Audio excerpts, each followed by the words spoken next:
Panalangin sa unang araw ng buwan. Sa ngalan ng Ama, ng Anak, ng Espiritu Santo. Amen. Makapangyarihang Diyos, nagpapasalamat kami sa unang araw ng buwan. Itinataas namin ang aming mga puso ng may pasasalamat at pag-asa.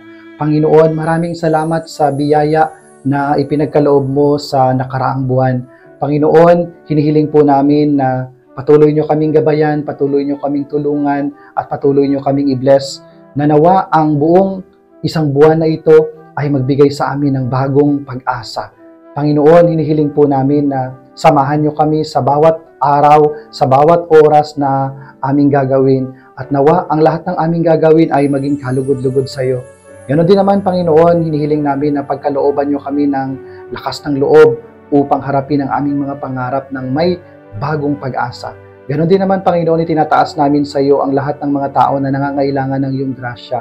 Panginoon, kayo po ang manguna sa amin sa buong buwan na ito, at nawa po, Panginoon, lahat ng aming mga gawain ay maging kalugod-lugod sa iyo. Ganon din naman, Panginoon, samahan mo kami sa lahat ng hamon sa buhay. Bigyan niyo po kami ng karunungan, bigyan niyo kami ng tapang upang hindi kami matakot sa mga hamon, sa mga bagyo, sa mga pagsubok na darating sa bawat isa. Ito ay hinihiling namin kay Kristo na aming Panginoon. Amen. Sumainyo ang Panginoon at pagpalain kayo ng makapangyarihang Diyos Ama, Anak, at Espiritu Santo. Amen.